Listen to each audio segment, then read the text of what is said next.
Lambo's World of Sports on a Tuesday evening featuring the Big Brother. And this was supposed to be headed last night, but don't even ask why because I'm just like him. I couldn't stay up. And there was some horrific stuff going on anyway. Not specifically, but first I want to get into this Browns and Steelers game. One, Deshaun Watson looks bad, looks Awful. terrible. I don't think he deserves $230 million, despite him not playing for 2 years. And I heard from the Texans in his current contract before he got traded or whatnot that there's an extra $80 million that they added on the contract. So I don't know. It's supposed to be 230. I think it's supposed to be like you do the math, maybe like I don't know 150, maybe. I don't know. If you want to add numbers and be specific, that's fine. But Deshaun Watson looked horrible. The Steelers' offense is still bad. They scored 14 points on defense. TJ Watt became the sack leader for the Steelers. He passed a good Hall of Famer in James Harrison, who I love. He was great. And I'm a Patriots fan. I hate the Steelers, but I gotta give credit where credit is due. TJ Watt, I think, played the NFL for less than 6-7 years. Is already the sack leader. I mean, last year he had 18 and a half sacks as well, despite injuries and whatnot. So TJ Watt is a monster. The Cleveland Browns continue to struggle offensively. I understand they lost Nick Chubb to a horrible injury that we will not replay, that I do not want to watch because it was bad. It was terrible. They lost him in the second quarter. It hurt a lot of people with fantasy-wise. It hurts them. It hurts them a lot through betting and stuff as well. This game was 26-22. The Steelers did win at home just by defense. The offense only scored 12 points. There's a lot of fire and Matt Canada chats, and the Mike Thomas speech, I guess was great about it. I mean, we want fans to be fat and spoiled. So that was a good Mike Thomas saying. What did you think of this game? Despite the Steelers winning, they're 1-1. Does Matt Canada need to go? Because that offensive line and his play calling is just. I understand Mike Thomas not fire his assistants, but this one he might have to just let go. Yeah, I'm with you there. I mean, all the numbers behind the offenses he's put together in Pittsburgh are bad. I I've said it a bunch of times. I'll say it a bunch more probably this year. I don't really think Kenny has it. So that doesn't help if your offensive coordinator is not good at calling plays and you have a below average quarterback. It's just not a recipe for success at all.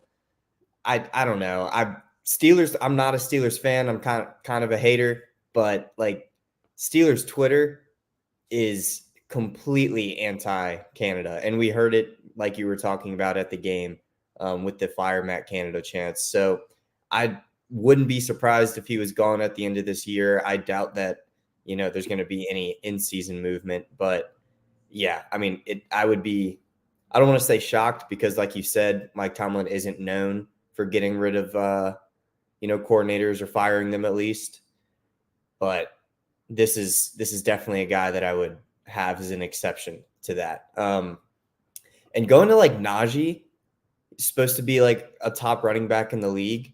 They're splitting the carries with Warren 60-40 so far this year.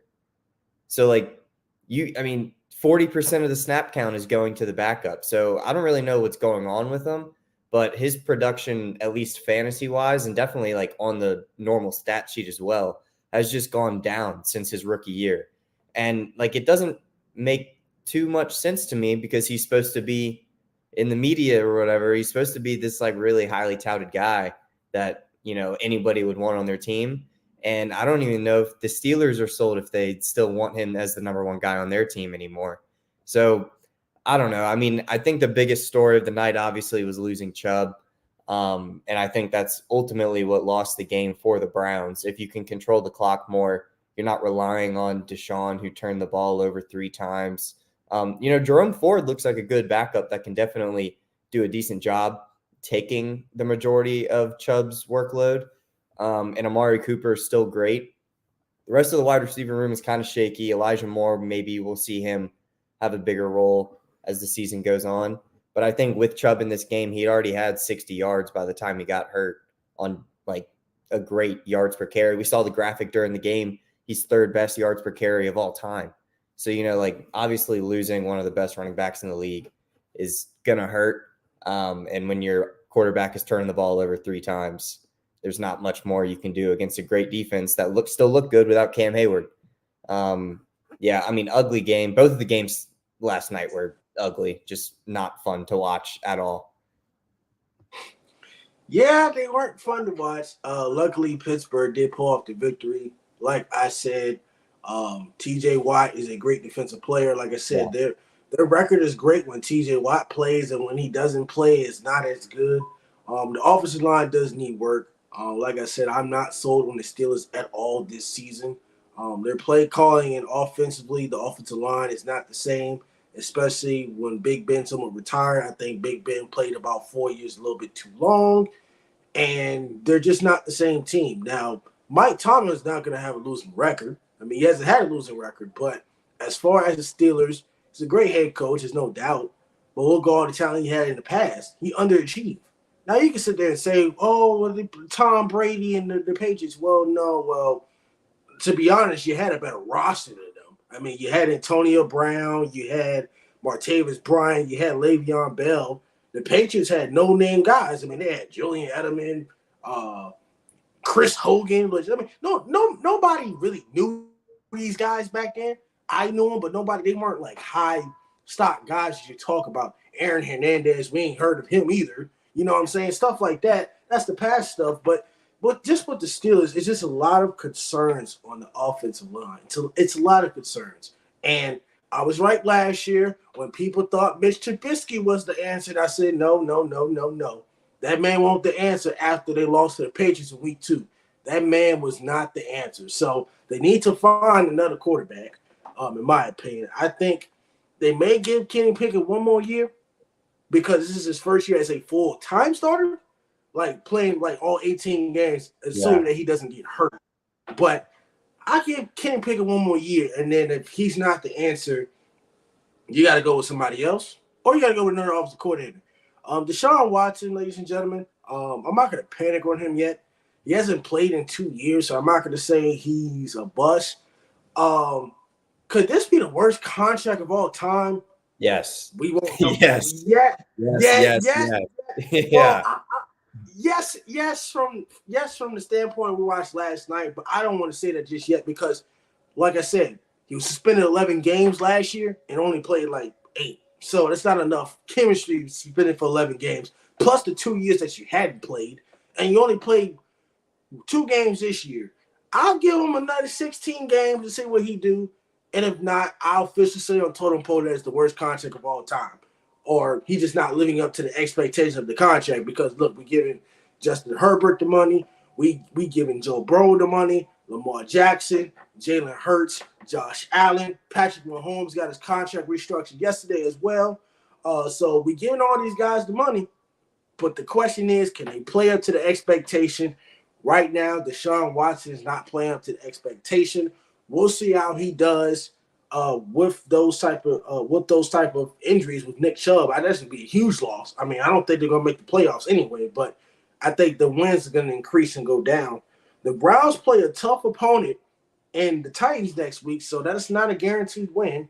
And the Steelers do play the Raiders on Sunday Night Football, which would not be easy because you have to go to Vegas. Now, the next game we're going to get into is the Saints and the Panthers. Bryce Young really just struggled. Oh, my God. That offensive line is horrible, like I said weeks ago. Horrible offensive line. Bryce Young struggled. Like you said, it really wasn't a good primetime games to watch. Next week will be better because you got the Eagles and Bucks, and then you got the Rams and the Bengals. So that will be entertaining and something to watch. That's something I won't fall asleep on. But it was a defensive game. I think at halftime it was 6-3, and then they won 20-17. So the Saints defense is very promising.